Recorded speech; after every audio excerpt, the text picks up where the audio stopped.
ATI انجمن طلباء اسلام کب وجود میں آئی اور کیوں وجود میں آئی؟ 20 جنوری 1968 کو انجمن طلباء اسلام کا قیام عمل میں آیا۔ انجمن طلباء اسلام کے قیام کا واحد مقصد اور اس کا جو نصب العین ہے وہ یہ ہے کہ طلباء میں صحیح اسلامی روح کو بیدار کرنا۔ طلباء تنظیم ہوتی کیا ہے؟ اسٹوڈنٹ آرگنائزیشن ہم اسٹوڈنٹس کے اس گروہ کو کہتے ہیں، اس گروپ کو کہتے ہیں جس میں بہت سارے اسٹوڈنٹس مل کر وہ کسی ایک نصب العین کے کسی ایک نظریے کے فروغ کے لیے، اس نظریے کی اشاعت کے لیے جد و جہد کرتے ہیں۔ اس کو ہم اسٹوڈنٹ آرگنائزیشن کہتے ہیں۔ اس وقت ہمارے پاکستان کے تعلیمی اداروں میں کتنی اسٹوڈنٹس آرگنائزیشنز کام کر رہی ہوں گی؟ اسلامی جمعیت طلبہ کام کر رہی ہے، MSF کام کر رہی ہے، MSO کام کر رہی ہے، مصطفی اسٹوڈنٹ آرگنائزیشن کام کر رہی ہے۔ کیا یہ پولیٹیکل ہوتے ہیں، نان پولیٹیکل ہوتے ہیں، اے پولیٹیکل ہوتے ہیں، یہ کیا ہوتے ہیں؟ انجمن طلباء اسلام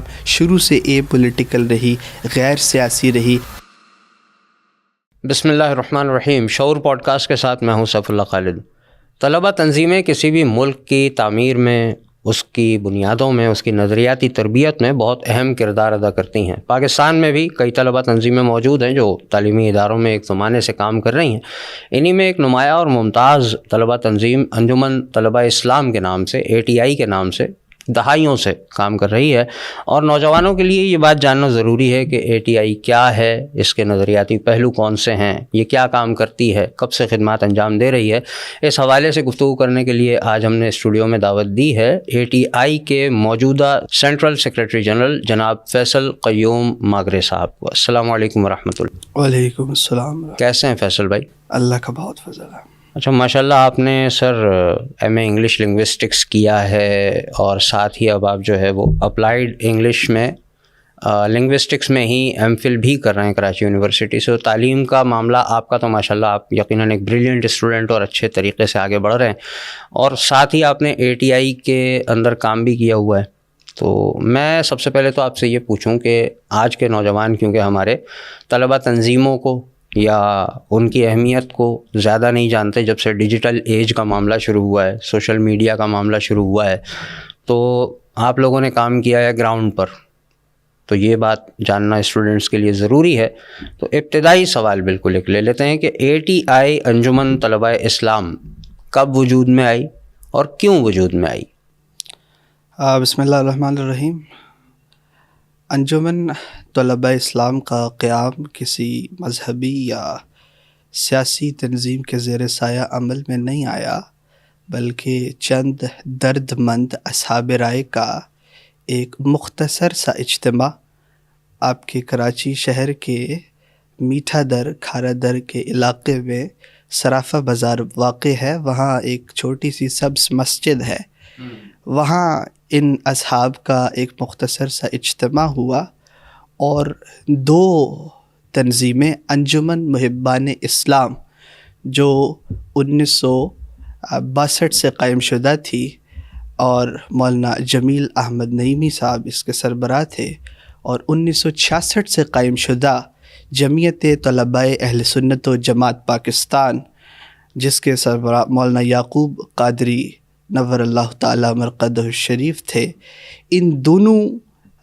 آرگنائزیشنز کے باہمی ادغام کے نتیجے میں 20 جنوری 1968 کو انجمن طلباء اسلام کا قیام عمل میں آیا۔ بنیادی طور پہ سوال کے دوسرے حصے کی جانب بڑھوں گا کہ انجمن طلباء اسلام کے قیام کا واحد مقصد اور اس کا جو نصب العین ہے وہ یہ ہے کہ طلباء میں صحیح اسلامی روح کو بیدار کرنا، جو کہ ہم سمجھتے ہیں کہ ان کے قلوب میں عشق مصطفیٰ کی شمع کو فیروزہ کیے بغیر ناممکن ہے۔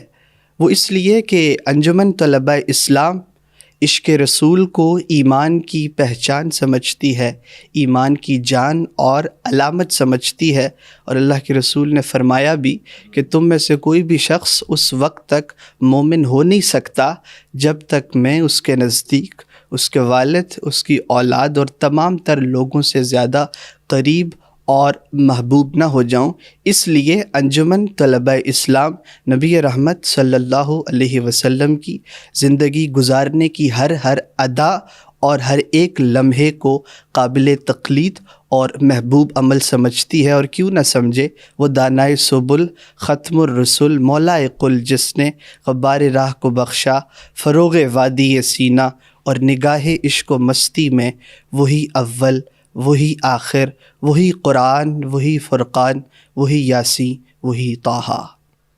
ماشاء اللہ، آپ نے فرمایا کہ یہ نظریاتی جد و جہد کا ایک اسٹیپ تھا کہ ہم ایک ایسی تنظیم بنائیں جو لوگوں کے عشق مصطفیٰ صلی اللہ علیہ وسلم میں فروغ کا سبب بنے، اور یقیناً یوتھ کو ٹارگیٹ کر کے یہ اس وقت بنائی گئی ہوگی۔ اس وقت کے نوجوان تو اب کے بزرگ ہیں ہمارے، تو کتنا عرصہ اس کو اگر ہم دیکھیں کہ 68 میں اگر آپ بتاتے ہیں کہ یہ تشریف لائے ہیں، تو جناب 57 سال آپ کی ویب سائٹ بھی دکھاتی ہے کہ 57 سال اس کو ہو چکے بنے ہوئے، تو ایک تاریخ ہے۔ 57 ایئرز اگر کسی نے گزارے ہوں تو اس کی ایک تاریخ ہے، تو آپ کے پاس سکسیس اسٹوریز بھی ہوں گی، تو کچھ ان کے بارے میں بتائیے تاکہ آج کے لوگ ہمارے اس چیز کو جان سکیں۔ انہیں لگتا ہے کہ پاکستان میں شاید کچھ بھی اچھا ہو نہیں رہا ہے۔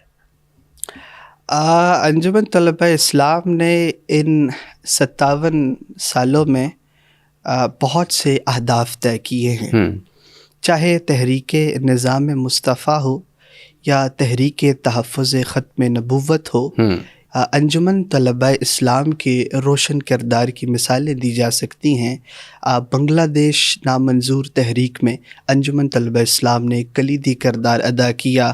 اس کے بعد جب 1984 میں ایک آمر نے طلبہ یونینز پر پابندی لگائی تو انجمن طلبہ اسلام نے اس حوالے سے بہترین کردار ادا کیا، اور ایون اب تک طلبہ یونینز کی بحالی کے لیے انجمن طلبہ اسلام میدان میں مصروف عمل ہے۔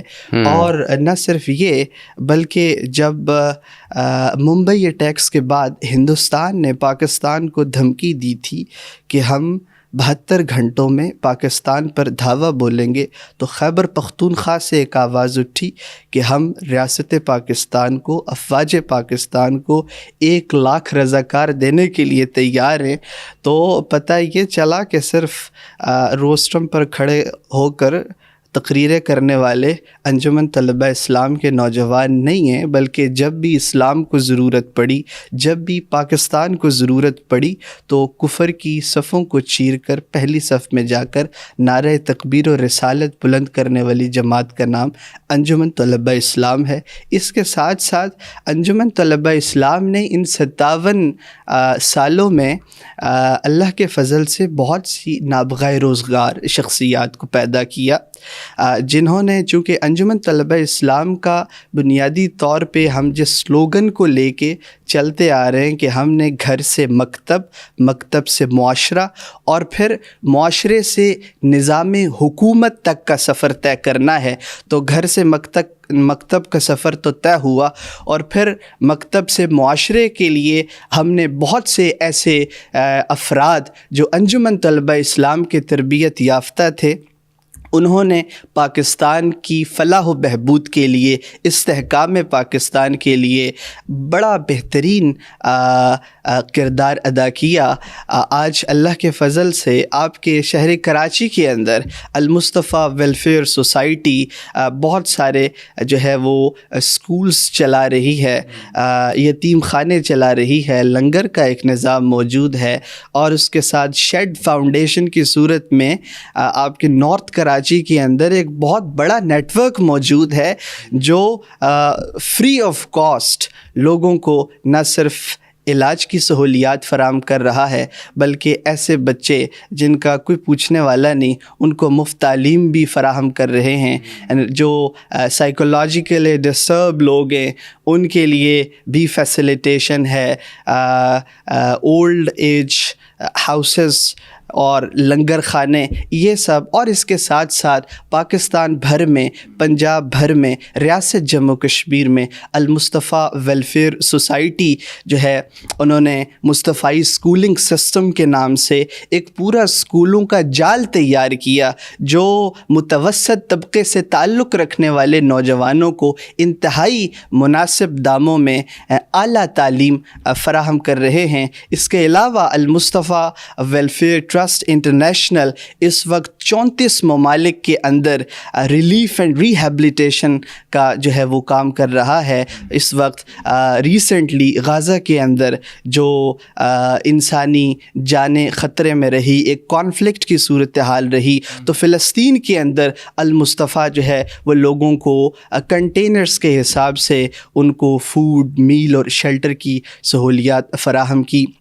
تو ہم سمجھتے ہیں کہ انجمن طلبہ اسلام سے فارغ التحصیل ہونے والے یہ وہ نوجوان تھے کہ جو انجمن کے اس گہوارہ تربیت سے اور مختلف مدارج سے گزرتے ہوئے جب وہ معاشرے میں گئے تو انہوں نے معاشرے کی فلاح و بہبود کے لیے بہترین نقوش ثبت کیے۔ تو میں سمجھتا ہوں کہ یہ وہ سکسیس سٹوریز ہیں جنہوں نے فلاحی اداروں میں، ایکیڈیمیا کے اندر، پولیٹیشنز ایسے، انجمن طلبہ اسلام نے دعوت کے میدان کے اندر قوم کو بہترین اسکالرز جو ہے وہ دیے۔ آج پاکستان کے اندر دعوت کے میدان میں جو نمایاں نام ہیں، پیرزادہ رضا ثاقب مصطفی صاحب، آپ الحمدللہ نوجوان آپ کو آئیڈیلائز کرتے ہیں، تو آپ کاموکی کے اندر بطور ناظم انجمن طلبہ اسلام کا حصہ رہے۔ تو اس طریقے سے چاہے دعوت کا میدان ہو، چاہے فلاحی اداروں کا جو ہے وہ میدان ہو، انجمن طلبہ اسلام کے پڑھے لکھے باصلاحیت نوجوانوں نے ہر جگہ بہترین کردار ادا کیا، اور آج بھی جہاں افتراق اور انتشار کی صورتحال ہے، تو اس سب میں آج بھی اکابرین ملت سمجھتے ہیں کہ اگر کسی بڑے انقلاب کا کوئی پیش خیمہ ثابت ہو سکتا ہے تو وہ یقیناً انجمن طلبہ اسلام کے پڑھے لکھے اور باشعور نوجوان ہیں۔ یہ جو سکسیس سٹوریز آپ بتا رہے ہیں یہ یقیناً اپنے اس سائز کو شو کرتی ہیں جو ابتدا سے لے کے اور تربیت کے پورے ایک منہج سے گزرنے کے بعد تیار ہوتی ہیں، جو معاشرے میں اپنا کردار ادا کرتی ہیں۔ تو یہ بنیادی طور پہ ایک طلبہ تنظیم، اور ایک طلبہ تنظیم کا خاکہ ہماری نظروں میں عام طور پہ یہ ہوتا ہے کہ وہ تعلیمی اداروں تک محدود ہوگی، اور وہاں پر بس وہ تعلیم میں ایڈمیشنز کروانے کے لیے یا کانفرنس کے لیے ہال نہیں مل رہا ہے تو وہ ارینج کروا دے گی، کسی کی فیس اگر لیٹ ہو گئی ہے تو چلے جی وہ بھروا دے گی، اس قسم کے کام کر لے گی۔ اس سے بڑھ کے طلبہ تنظیم کا کام تو لوگوں کی نگاہ میں شاید ان کے ویژن میں نہیں ہوتا کچھ۔ تو آپ یہ بتائیے بنیادی طور پہ کہ ایک طلبہ تنظیم ہوتی کیا ہے؟ بنیادی طور پہ اسٹوڈنٹ آرگنائزیشن ہم اسٹوڈنٹس کے اس گروہ کو کہتے ہیں، اس گروپ کو کہتے ہیں جس میں بہت سارے اسٹوڈنٹس مل کر وہ کسی ایک نصب العین کے، کسی ایک نظریے کے فروغ کے لیے، اس نظریے کی اشاعت کے لیے جد و جہد کرتے ہیں۔ اس کو ہم اسٹوڈنٹ آرگنائزیشن کہتے ہیں۔ ٹھیک ہے۔ اور اس وقت ہمارے پاکستان کے تعلیمی اداروں میں کتنی اسٹوڈنٹس آرگنائزیشنز کام کر رہی ہوں گی؟ پاکستان کے تعلیمی اداروں میں بہت ساری اسٹوڈنٹ آرگنائزیشنز کام کر رہی ہیں۔ اسلامی جمعیت طلبہ کام کر رہی ہے، ایم ایس ایف کام کر رہی ہے، ایم ایس او کام کر رہی ہے، مصطفی اسٹوڈنٹ آرگنائزیشن کام کر رہی ہے۔ تو کیا ان کا تعلق پولیٹکس سے بھی ہوتا ہے؟ جب یہ اسٹوڈنٹ ایج میں ہوتے ہیں، تعلیمی اداروں میں ہوتے ہیں، تو کیا یہ پولیٹیکل ہوتے ہیں، نان پولیٹیکل ہوتے ہیں، اے پولیٹیکل ہوتے ہیں، یہ کیا ہوتے ہیں؟ ہر ایک آرگنائزیشن کی اپنی پالیسی ہوتی ہے۔ اگر for instance people student federation ہے تو الٹیمیٹلی وہ ایک خاص نظریے کی یا ان کے اوپر یقیناً جو سیاسی شخصیات ہیں ان کا ایک اثر اور ایک انفلوئنس تو رہتا ہے، لیکن بعض ایسی بھی اسٹوڈنٹ آرگنائزیشنز ہیں جو اے پولیٹیکل ہیں، اور اسپیسیفکلی ان پرٹیکولر انجمن طلبہ اسلام شروع سے اے پولیٹیکل رہی، غیر سیاسی رہی۔ انجمن طلبہ اسلام کی تنظیم سازی کرنے میں، فیصلہ سازی کرنے میں، چیزوں کو پلان آرگنائز اور ایگزیکیوٹ کرنے میں ہمیشہ سے طلباء کی ہی انٹرفیرنس رہی ہے۔ ابھی آپ نے جو ذکر فرمایا کہ جب غزہ پر بات آئی تو آپ نے فرمایا کہ بلکہ انڈیا کی آپ نے بات کی، تو اس میں یہ ہوا کہ بھئی 1,00,000 رضاکار ہم جو ہے وہ ممبئی اٹیکس کے بعد آپ نے اعلان کیا کہ ہم دیں گے، تو وہ ATI کی طرف سے، تو یہ تو پولیٹیکل گراؤنڈ ہے۔ اسی طرح 2001 میں مجھے یاد ہے کہ جب افغانستان پر US نے ابھی اٹیک کیا نہیں تھا، دھمکیوں کا ماحول تھا، تو وہ آن ریکارڈ ہیں وہ احتجاج جو US ایمبیسی کے سامنے اور باقی تمام ATI کی طرف سے کیے گئے، تو یہ تو پولیٹیکل گراؤنڈ ہے۔ تو یہ اور آپ کا پولیٹیکل ہونا، یہ کس طرح سے آپس میں کنسسٹنٹ ہوتا ہے؟ ہمیں میرے خیال سے چیزوں کو کلیریفائی کرنے کی بہت زیادہ ضرورت ہے۔ پولیٹیکل ان اے سینس، اللہ کے رسول نے فرمایا کہ المسلم کا جسد واحد، تمام مسلمانان عالم ایک جسم کی مانند ہے۔ اس سے مراد یہ ہے کہ جب آپ کے جسم کے ایک حصے کو تکلیف ہوتی ہے تو آپ کے وجود کا جو باقی حصہ ہے یا آپ کا جو پورا وجود ہے وہ بے قرار رہتا ہے۔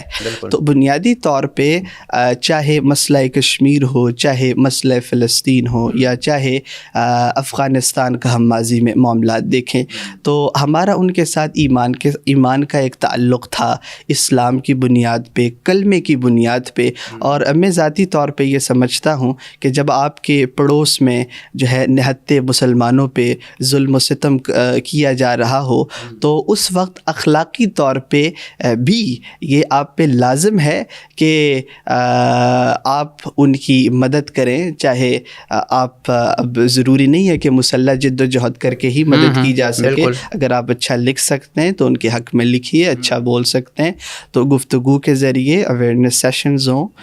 تو میں یہ سمجھتا ہوں کہ اس لحاظ سے ہم چیزوں کو یہ نہیں کہیں گے کہ جی یہ پولیٹیکل ایک ڈائریکشن میں نکلے تھے، نہیں، پولیٹیکل نہیں، وہ ایک اخلاقی تقاضا تھا جس کی ضرورت کو محسوس کرتے ہوئے ہم ان سے سولیڈیرٹی کے لیے، یکجہتی کے لیے ہم میدان عمل میں آئے۔ یعنی کوئی سیاسی جماعت نہیں ہے ATI جو اس سسٹم میں کام کرے، لیکن کل جسد الواحد کے تحت امت کے نظریے کے لیے کام کرتی ہے، بالکل، چاہے وہ پولیٹیکل گراؤنڈ پہ انفلوئنس ہوتا ہو یا نہ ہوتا ہو۔ ایگزیکٹلی۔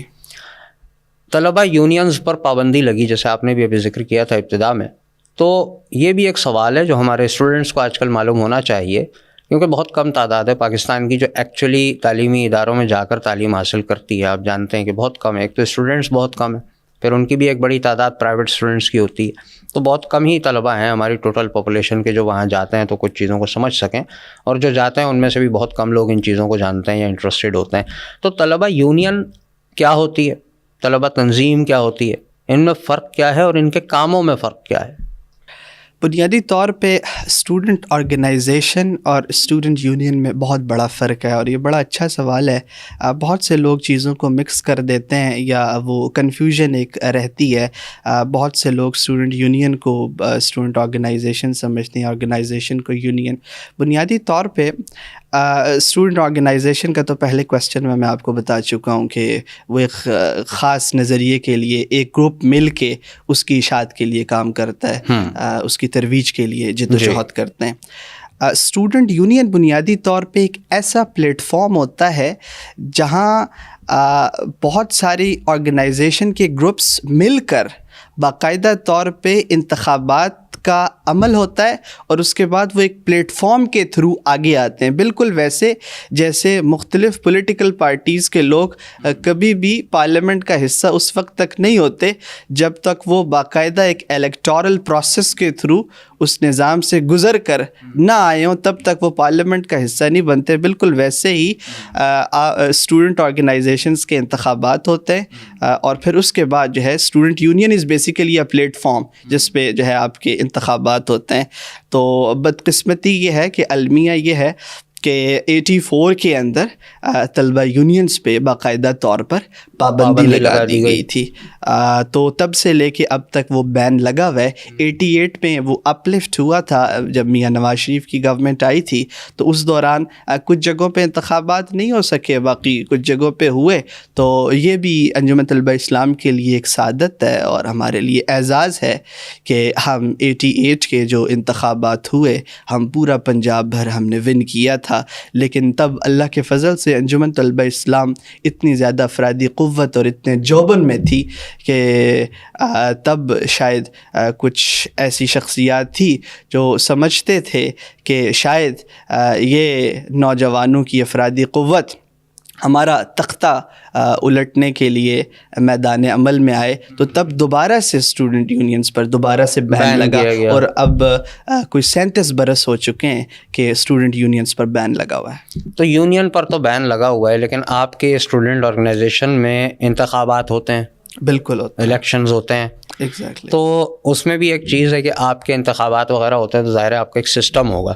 تو اے ٹی آئی کا منشور ہے، اے ٹی آئی کا ایک دستور ہے، اے ٹی آئی کا ایک نصاب ہے، تھوڑا سا اس چیز پر روشنی ڈالیے کہ یہ کیا ہے، اس کے مدارج کون کون سے ہیں، آپ کے پاس ایک شخص اگر آتا ہے تو کیا ہوتا ہے، اپ گریڈ ہونے کے لیے اسے کیا کرنا ہوتا ہے، کہاں تک وہ جا سکتا ہے، ہائرارکی کیا ہے، کچھ اس پر روشنی ڈالیں۔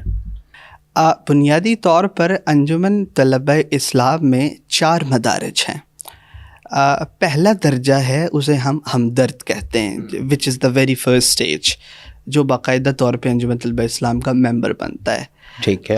ہمدرد کی مدت 6 ماہ ہوتی ہے۔ وہ 6 ماہ اس کو اس لیے دیے جاتے ہیں کہ جب ہم اس کو انجمن طلبہ اسلام میں دعوت دیتے ہیں کہ آپ باقاعدہ طور پہ اس قافلے میں شریک ہوں، تو وہ پھر اس 6 ماہ میں ہمارے ساتھ رابطے میں رہتے ہیں، ہماری سرگرمیوں میں باقاعدہ طور پہ پارٹیسپیٹ کرتے ہیں۔ وہ 6 ماہ بنیادی طور پہ ہمیں آبزرو کرتے ہیں کہ یہ لوگ جس نسب العین کا دعویٰ کرتے ہیں، کیا ان کے قول اور ان کے فعل میں کوئی تضاد تو نہیں، کوئی کانٹرڈکشن تو نہیں، آیا ان کے قول اور فعل میں مطابقت ہے، یکسانیت ہے۔ 6 ماہ بعد، یعنی یہ بھی آپ دیکھیں کہ کتنا بہترین ایک نظام تربیت ہے کہ ہم ڈائریکٹلی کسی کو انجمن طلبہ اسلام کا کارکن نہیں بناتے، ہم اس کو دعوت دے کے اس کو چھوڑ دیتے ہیں کہ وہ ہمیں آبزرو کرے۔ جب وہ ہم سے مطمئن ہوگا، 6 ماہ بعد اس کو جو ہے وہ کارکن بنا دیا جاتا ہے، وچ از دا سیکنڈ اسٹیج، جو دوسرا درجہ ہے۔ صحیح۔ کارکن بن کے 1 سال کا عرصہ وہ انجمن طلبہ اسلام کی ایکٹیویٹیز میں پارٹیسپیٹ کرتے ہیں، اور نہ صرف یہ بلکہ وہ انجمن طلبہ اسلام کے لٹریچر کا بھی مطالعہ کرتے ہیں، تنظیمی لٹریچر کا مطالعہ کرتے ہیں۔ باقی جو انجمن طلبہ اسلام کا باقاعدہ طور پہ ایک نصاب ہے، اس سارے نصاب کو بھی وہ پڑھتے ہیں، اور جب یہ مدت اس کی بطور کارکن گزرتی ہے کوئی 1 سال، اس کے بعد جو مقامی انتظامیہ ہیں وہ ان سے ایک اسیسمنٹ ان کی جاتی ہے، ایک ٹیسٹ لیا جاتا ہے، ایک انٹرویو ہوتا ہے، اور اگر ان کی کارکردگی اطمینان بخش ہوتی ہے تو ان کو پھر ترقی دی جاتی ہے اگلے درجے پر، تیسرے درجے پر۔ صحیح۔ تیسرا درجہ ہے امین کا۔ بطور امین بندہ دوبارہ سے ایک خاص مدت تک انجمن طلبہ اسلام کا حصہ رہتا ہے۔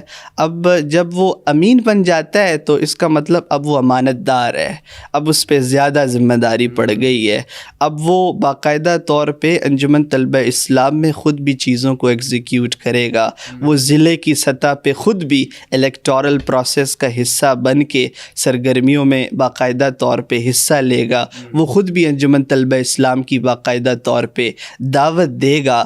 یہ والا بڑا ایک سینسٹیو فیز ہوتا ہے، کیونکہ اس کے بعد آپ کوالیفائی کر رہے ہوتے ہیں سب سے اہم درجے پر، جو ہوتا ہے رکن اراکین جو ہیں انجمن طلبہ اسلام کے، یہ بنیادی طور پہ اے ٹی آئی کی کریم ہوتی ہے، یعنی یہ اراکین ہی ہوتے ہیں جو کسی صوبے سے لے کر کے مرکز تک کے انتخابات میں بھی باقاعدہ طور پہ حصہ لیتے ہیں، اور یہی وہ لوگ ہوتے ہیں جو کوئی ناظم صوبہ بنتا ہے، کوئی جنرل سیکرٹری صوبہ، یا کوئی مرکزی صدر یا مرکزی سیکرٹری جنرل کے لیے کوالیفائی کرتا ہے۔ تو اس کے لیے بڑا سخت معیار ہوتا ہے، اس کا کرائٹیریا بہت سخت ہوتا ہے۔ ہمارے پاس ایسی سینکڑوں ایگزامپلز موجود ہیں کہ لڑکے 10 سال تک، 7 سال تک، میں خود عینی شاہد ہوں، وہ اے ٹی آئی میں امین ٹیسٹ دیتے رہے، لیکن وہ ٹیسٹ کوالیفائی نہیں کر پائے رکن بننے کے لیے. یعنی یہ دانستہ طور پہ ہم نے اس کے لیے بہت سختی رکھی ہے تاکہ باقاعدہ طور پہ اچھے پڑھے لکھے باشعور اور باصلاحیت افراد نکھر کر انجمن طلبہ اسلام کا رکن بنے. ظاہر ہے جب وہ رکن بنیں گے تو پھر بعد میں وہ انجمن طلبہ اسلام کی بھاگ دوڑ سنبھالیں گے. اور یہ انجمن طلبہ اسلام کی ایک بڑی خوبصورتی ہے کہ ہر سال بلا تعطل ایک شاخ سے لے کر کے مرکز تک انتخابات ہوتے ہیں. باقاعدہ طور پہ الیکٹورل پروسیس ہوتا ہے اور پھر جو مرکزی انتخابات ہوتے ہیں اس میں صرف جو اراکین ہیں وہ پارٹیسپیٹ کرتے ہیں. ان کا ایک اکٹھ ہوتا ہے, گیدرنگ ہوتی ہے, ایک بڑا سالانہ اجتماع ہوتی ہے, اراکین اسمبلی ہوتی ہے, وہاں پہ وہ سب آتے ہیں. وہاں پہ ایک انتخابی کمیٹی آتی ہے جو انجمن طلبہ اسلام کے رفقا سینئر حضرات پہ مشتمل ہوتی ہے. وہ وہاں آتے ہیں. اراکین اسمبلی سے پھر باقاعدہ طور پہ صدر اور سیکرٹری جنرل کے لیے نام پیش کیے جاتے ہیں اور باری باری جب نام پیش ہوتے ہیں تو پھر وہاں پہ ووٹ کاسٹنگ کا ایک سلسلہ, خفیہ رائے شماری کا ایک پروسیس ہوتا ہے جس سے انتخابی جو کمیٹی ہے ان کے دستخط ہوتے ہیں, پرچی دی جاتی ہے اور وہ جا کے اپنی پسندیدہ یا جس شخصیت کو وہ سمجھتے ہیں کہ موضوع ہیں اس منصب کے لیے جو اس پہ متمکن رہ کے انجمن طلبہ اسلام کے لیے کارآمد ثابت ہو سکتے ہیں, وہ ان کا نام لکھتے ہیں اور پھر وہ کمیٹی اراکین اسمبلی کے سامنے باقاعدہ طور پہ اس کو کھولتی ہے اور پھر وہ کاؤنٹ کرتے ہیں اور سب کے سامنے یہ سارا مرحلہ اور پروسیس ہوتا ہے. اور اس کے بعد جو انتخابی کمیٹی ہوتی ہے وہ باقاعدہ طور پہ مرکزی صدر اور مرکزی سیکرٹری جنرل کی اناؤنسمنٹ کرتی ہے. بہت منظم, بہت مربوط اور بہت دلچسپ نظام ہے. جی الحمدللہ. اور تو آپ نے کوشش نہیں کی کہ ہمارے پاکستانی نظام کو بھی کچھ سکھایا جائے کہ بھیا ایسے لاتے ہیں کام کے لوگ فلٹر کر کے؟ ایگزیکٹلی ایسے ہی ہے. میں نے آپ سے پہلے کہا تھا کہ گھر سے مکتب, مکتب سے معاشرہ, اب وہ نظام حکومت تک کا مرحلہ ہے. تو ہم یہ سمجھتے ہیں کہ جب انجمن طلبہ اسلام کے لوگ ان کی ایک افرادی قوت جن کی ایک مناسب نمائندگی پارلیمنٹ میں ہوگی تو یقیناً وہ اپنی صلاحیتوں کو بروئے کار لاتے ہوئے ملکی سطح پہ بھی نظام کو بہتر کرنے میں اپنا بہتر اور مثبت کردار ادا کریں گے انشاءاللہ. اچھا, آپ نے الیکشنز کا ذکر کیا کہ آپ کے ظاہر سالانہ الیکشنز ہوتے ہیں, تو ایک سال ایک شخص کو ملتا ہے کہ وہ اس میں پرفارم کر کے دکھا سکے. ملک میں جیسے ہمارے یہاں 5 سال کا دور حکومت ہے اور امریکہ میں ہم دیکھتے ہیں 4 سال کا صدارت کا دور ہوتا ہے ایک حکومت کے پاس. تو آپ کے پاس صرف 1 سال ہوتا ہے. اس 1 سال میں تو آدمی سمجھتے سمجھتے ہی نکل جائے گا کہ بھئی یہ ہو کیا رہا ہے, تو وہ کام کیا کر کے دکھائے گا. تو آپ نے اس کی مدت کو صرف 1 سال کیوں رکھا ہے؟ اس کی مدت 1 سال اس لیے ہے کہ یہ جو سیشن ہے یہ باقاعدہ طور پہ ہمارا اپنا کانسٹیٹیوشن ہے, دستور ہے, اس میں یہ چیزیں ایکسپلیسٹلی مینشن کی گئی ہیں. نمبر 1 ہم اس لحاظ سے ایک تو باؤنڈ ہیں کہ 1 سال کی مدت ہوگی. اس کے بعد یہ ہے کہ انجمن طلبہ اسلام کا اتنا خوبصورت نظام تربیت ہے منظم انداز میں کہ جب کوئی بڑی ذمہ داری پہ آتا ہے تو ایسا نہیں ہوتا کہ کوئی فوراً سے بڑے منصب کے لیے کوالیفائی کر جاتا ہے. وہ باقاعدہ طور پہ گراس روٹ لیول سے ہوتا وہ آ رہا ہوتا ہے, تو وہ باقاعدہ طور پہ اتنا ٹرین ہو چکا ہوتا ہے, اتنی صلاحیتیں اس میں آ چکی ہوتی ہیں. اور اس کے بعد ایک اور جو اس کا بڑا فائدہ ہے, ہم یہ سمجھتے ہیں چونکہ انجمن طلبہ اسلام ایک نظریاتی جد و جہد جاری رکھے ہوئے ہے. ہمارے کوئی مٹیریلسٹک آبجیکٹیوز تو ہیں نہیں, پولیٹیکل آبجیکٹیوز تو ہیں نہیں, تو اس میں انجمن طلبہ اسلام شروع سے ہی شخصیت کی نفی کرتی ہے تاکہ ایسے نہ ہو کہ اس کا اگر ٹائم فریم بڑھا دیا جائے تو شاید کسی ایک شخص کی اجارہ داری قائم ہو. اور انجمن طلبہ اسلام چونکہ ہر سال جیسے میں نے گزارش کی کہ باقاعدہ الیکٹورل پروسیس ہوتا ہے, تو اس کا ایک پھر بڑا ایڈوانٹیج یہی ہے کہ یہ باقاعدہ طور پہ جو ہر سال تنظیم سازی ہوتی ہے پھر کوئی ایک بندہ رہتا بھی نہیں ہے, کسی کی منوپلی بھی قائم نہیں ہوتی. اور یہی وجہ ہے کہ انتہائی محدود وسائل کے باوجود بھی آج اللہ کے فضل سے ہم انتہائی منظم ہیں, متحرک ہیں, فعال ہیں, اور اس نظریاتی جد و جہد میں دیگر جو تنظیمیں ان سے آگے نکل چکے ہیں. تو وہ یہی ایک ریزن ہے کہ یہاں نہ تو کسی شخصیت کو فالو کیا جاتا ہے, صرف وہ بندہ کوالیفائی کرتا ہے جو بہترین صلاحیتیں رکھتا ہے، اپنے نسب العین کی بہترین اشاعت اور ترویج کر سکتا ہے، اور اس کے بعد وہ 1 سال کے اندر اچھا ڈیلیور کرے. ہاں البتہ یہ دستور کے اندر ایک وہ کنڈیشن ہے کہ ایک شخص 2 بار ایک منصب کے لیے کوالیفائی کر سکتا ہے. مثال کے طور پہ اگر ایک صدر ہے تو وہ 2 بار بطور صدر سرو کر سکتا ہے. یعنی اگر اگلے سال، یعنی یہ بھی ایک پازیٹیو چیز ہے اگر اس کو ہم اس حوالے سے دیکھیں. 1 سال کا وقت اسے ملا، اس نے اچھا ڈیلیور کیا، اراکین اسمبلی طلب ہوئی، اگر وہ اس کی کارکردگی سے جو ہے وہ مطمئن ہیں، سیٹسفائیڈ ہیں، تو وہ دوبارہ سے اراکین کا اعتماد کا ووٹ حاصل کر لے اور وہ دوبارہ سے منصب کے لیے کوالیفائی کر سکتا ہے. تو میرے خیال سے ایک بندہ ویسے بھی جب اسکول کالج سے انجمن طلبہ اسلام کا حصہ رہا تو وہ ویسے بھی 26 27 یا 30 سال کا ہو چکا ہوتا ہے. تو میرے خیال سے اس کو ویسے بھی رخصت دے دینی چاہیے کہ وہ اپنی نجی زندگی پہ بھی توجہ دے اور وہ باقی چیزوں کو بھی مینج کر کے اپنا اچھا مستقبل بھی جو ہے وہ. تو آپ کے پاس پھر کوئی میکسیمم ایج لمٹ اس کی ہے کہ اس ایج کے بعد آپ طلبہ تنظیم کا حصہ نہیں رہ سکتے، آپ کو ریٹائر ہونا ہوگا؟ ہمارے دستور میں باقاعدہ طور پہ وضاحت کے ساتھ لکھا ہوا ہے کہ ایک انسان 2 کنڈیشنز ہیں، یا تو وہ اسٹوڈنٹ رہے گا. فار انسٹنس اگر ایک اسٹوڈنٹ ہے، اس کی BS کی ڈگری کمپلیٹ ہو جاتی ہے، ہم اسے 6 ماہ کا وقت دیتے ہیں کہ اگر تو آپ MS یا MPhil میں انرول ہوتے ہیں ویل اینڈ گڈ فائن، اگر نہیں ہوتے تو 6 ماہ بعد ہم اس کو رفاقت نامہ جاری کر دیتے ہیں کہ اب آپ عزت سے رخصت لے لیں. یعنی آپ کے جو رفیق حضرات ہیں وہ ہیں جو آپ کے ریٹائرڈ پرسنل ہیں، ان کو پھر آپ رفیق کا نام دیتے ہیں؟ جی، ان کو ہم رفیق کہتے ہیں. اور ایک شرط تو میں نے آپ سے عرض کیا کہ ایجوکیشن کیا، وہ طالب علم رہے، اور دوسری شرط یہ ہے کہ اس کی عمر 32 سال سے کم ہو. یعنی اگر وہ طالب علم بھی ہے اور وہ 32 کو ایکسیڈ کر دیتا ہے تو اس کو بھی ہم رفاقت نامہ جاری کر دیتے ہیں. تو ہم اپنے المنس کو جو ہے وہ رفیق کہتے ہیں. گڈ. طلباء کے حقوق کے حوالے سے ابھی طلباء یونین کے حوالے سے بات ہوئی اور آپ لوگوں نے کہا کہ آپ اس چیز کو رکھے ہوئے ہیں جاری جدوجہد کو کہ طلباء یونینز کو فعال ہونا چاہیے. تو اگر یہ طلباء تنظیمیں بحال ہو جاتی ہیں اس صورت میں کہ یونینز بحال ہو جاتی ہیں، طلباء یونینز بحال ہو جاتی ہیں، تو اس سے اسٹوڈنٹس کو کیا فائدہ حاصل ہوگا آپ کے خیال میں؟ اس سے بہت سارے فائدے حاصل کیے جا سکتے ہیں. فی الحال پاکستان کا جو تعلیمی منظرنامہ ہے، اگر آپ اس کو دیکھیں تو انتہائی پریشان کن صورتحال ہے. جی. فیسز میں بے تحاشا اضافہ کر دیا گیا ہے. ایک بیچلرز پروگرام ہے، سرکاری یونیورسٹی ہے، اس میں 50-60 ہزار سے لے کے 1.5 لاکھ روپے تک فیسز میں جو ہے وہ یعنی اس کے درمیان ایگزیکٹلی اتنے ایکسپینڈیچرز ہوتے ہیں. نمبر 1. اچھا، پھر MPhil PhD میں اور زیادہ، پھر وہ ایگزامینیشن فی، لیٹ فی لگا کے، یعنی اس قدر بڑھا دیا گیا ہے کہ ایک متوسط طبقے سے تعلق رکھنے والے نوجوان کے لیے اعلیٰ تعلیم حاصل کرنا صرف مشکل ہی نہیں بلکہ ناممکن بنا دیا گیا ہے. نمبر 1 یہ ایک بہت زیادہ ایشو ہے. اچھا، اس کے بعد اور اس سے ریلیٹڈ اسٹوڈنٹس کو بہت سے مسائل کا سامنا ہے. یعنی ایک تو اسٹوڈنٹ یونینز کے بعد ایک تو بین تو ہوا، لیکن اس کے بعد ہماری ایجوکیشن کے اندر ایک اور بہت بڑا پرابلم ہوا کہ یہ پرائیویٹ ایجوکیشنل انسٹیٹیوشنس کا جو کلچر ہے یہ بھی بہت زیادہ عام ہوا، جس سے ہم سمجھتے ہیں کہ بہت زیادہ نقصان ہوا ہے. یعنی ایک انسٹیٹیوشن جو پرائیویٹ پلازا کے اندر بنا ہوا ہے، آپ ان سے کبھی بھی ایکسپیکٹ نہیں کریں گے کہ وہ آپ کو بہت ساری فیسلٹیز فراہم کریں گے. اور اگر آپ تب ایکسپلوٹیشن کے خلاف بات کرتے ہیں تو آپ کو ادارے سے ایکسپیل کر دیا جاتا ہے. تو بنیادی طور پہ جو کارپوریٹائزیشن آف ایجوکیشن ہوئی ہے تو اس ارینجمنٹ نے بھی بہت زیادہ نقصان پہنچایا ہے.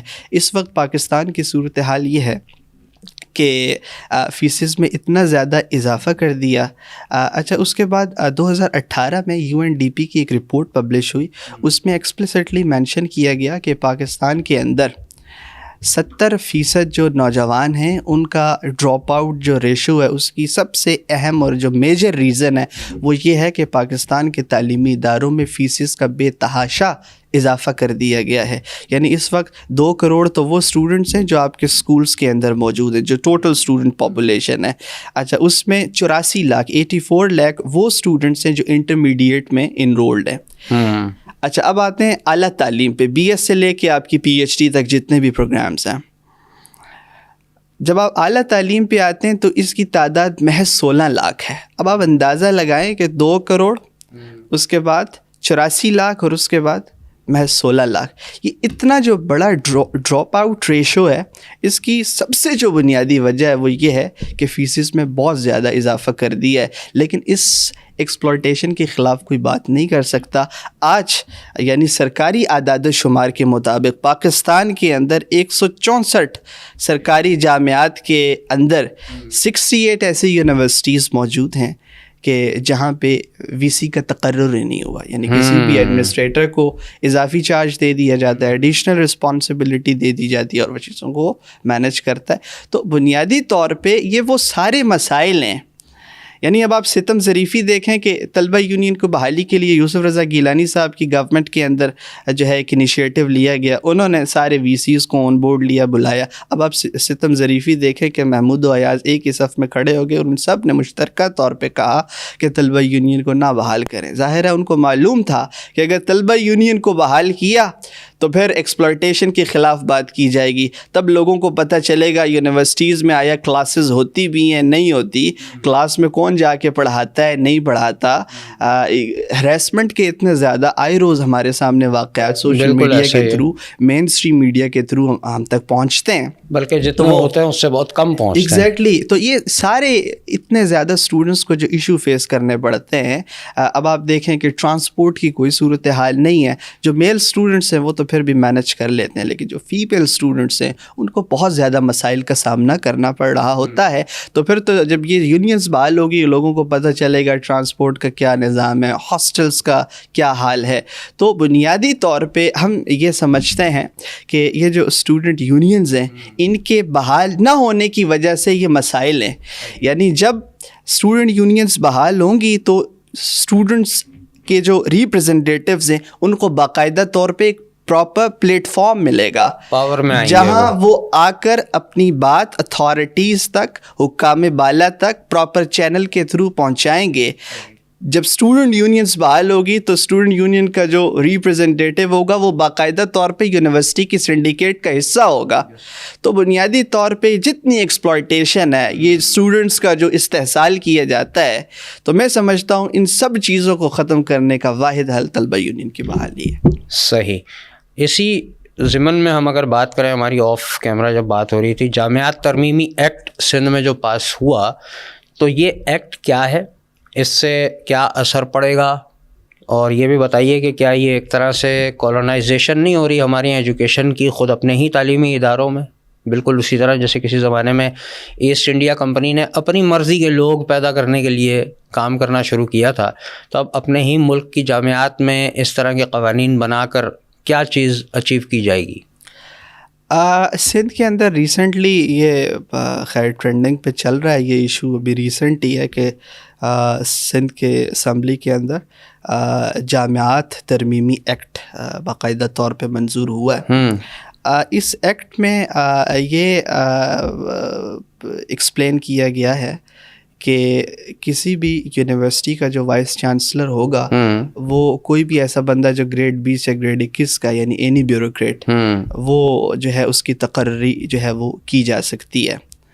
تو بنیادی طور پہ اب پرابلم اصل میں یہ ہے کہ اب آپ دوہرا معیار چیک کریں کہ ایک طرف ایک ایسا استاد ہے جو فل پروفیسر بننے کی اہلیت رکھتا ہے, جس نے تقریباً 15 سال تک تدریس کے میدان میں, تحقیق کے میدان میں, ڈگری لیول پر, اشاعت کے میدان میں جو ہے اپنا ایک بڑا تجربہ رکھا, اور نہ صرف یہ بلکہ ریسرچ کے میدان میں ایک نمایاں حیثیت اور نمایاں مقام رکھتا ہے, ایک اپنا جداگانہ تشخص رکھتا ہے, اور 15 سال وہ سسٹم کے اندر انتظامی پوزیشنز پہ بھی رہتا ہے.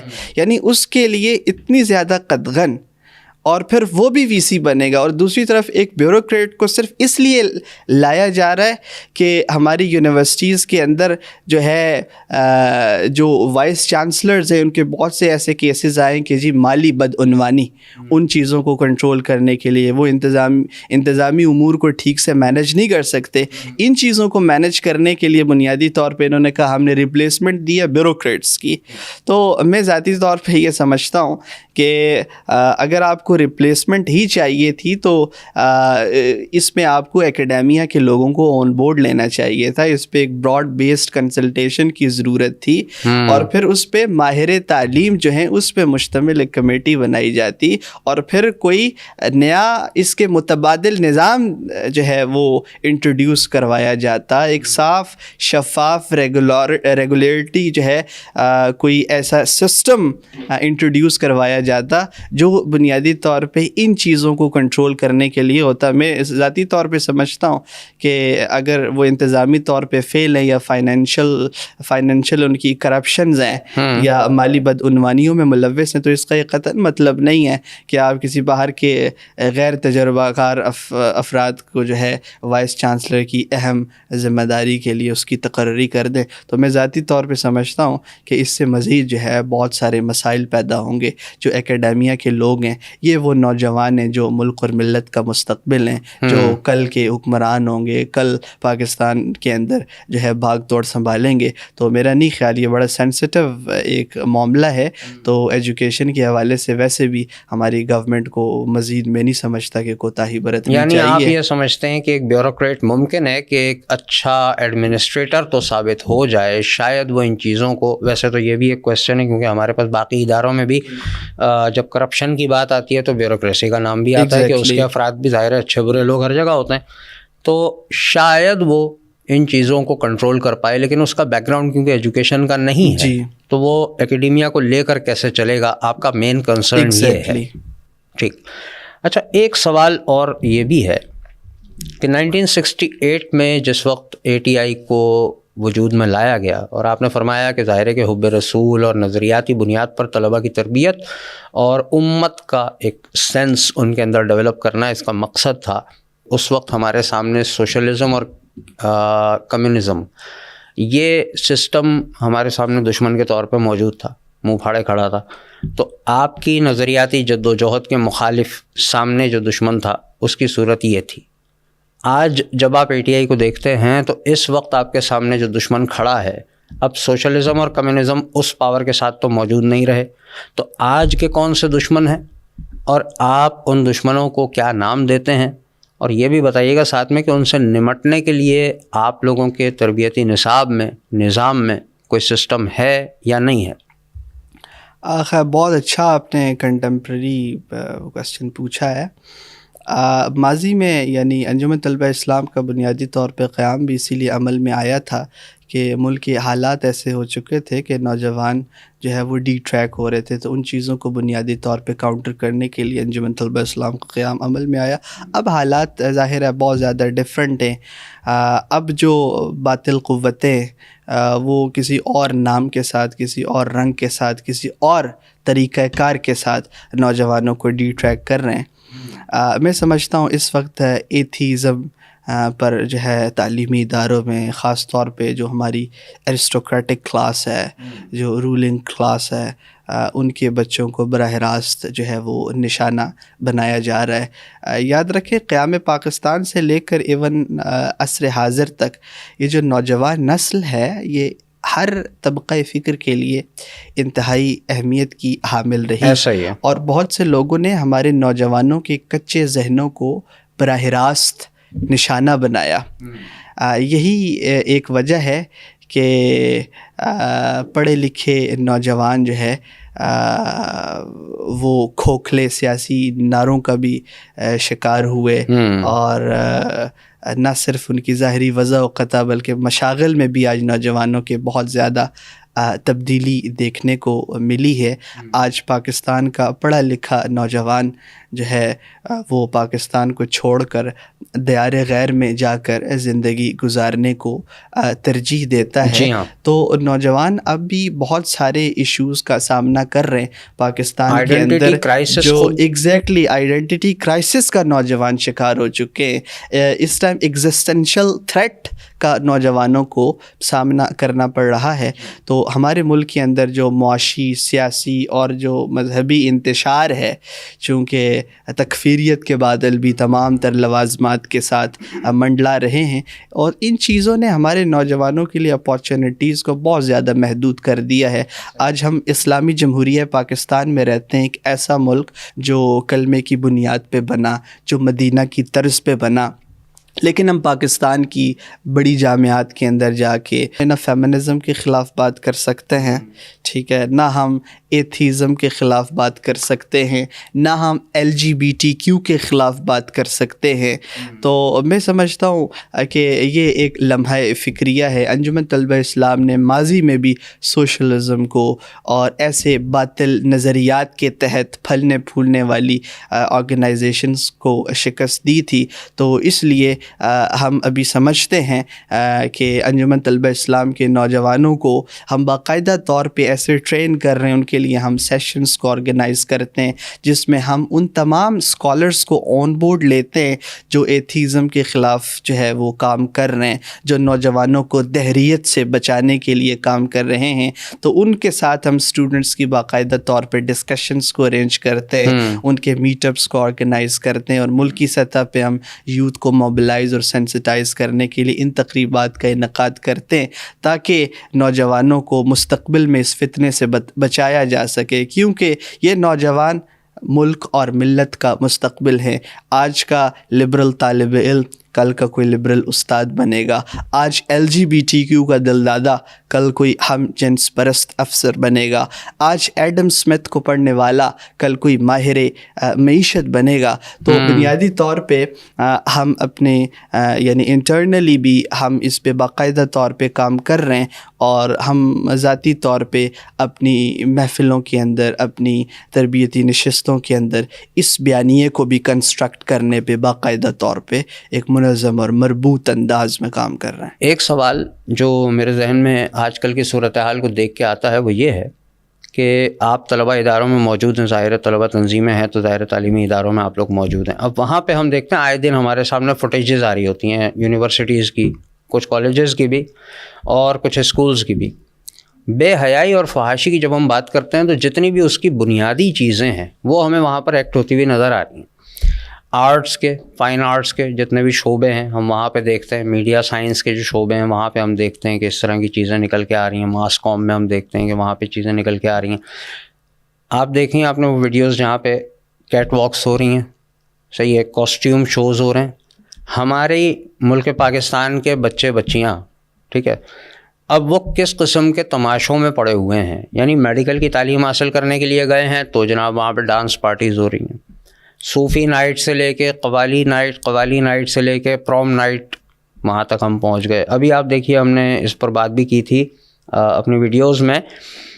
ایک یونیورسٹی نے جناب اپنا اوپن کیا کیمپس, تو وہاں پر باقاعدہ ایک اوپن پارٹی رکھی گئی جس میں باقاعدہ سیٹنک اور ایلومیناٹی تھیم کے ساتھ پورا DJ سیٹ اپ لگا کے کام کیا گیا کراچی میں. یہاں پہ انڈس یونیورسٹی, ہم نے اس کے خلاف باقاعدہ نام لے کے اس کی ویڈیو بھی بنائی.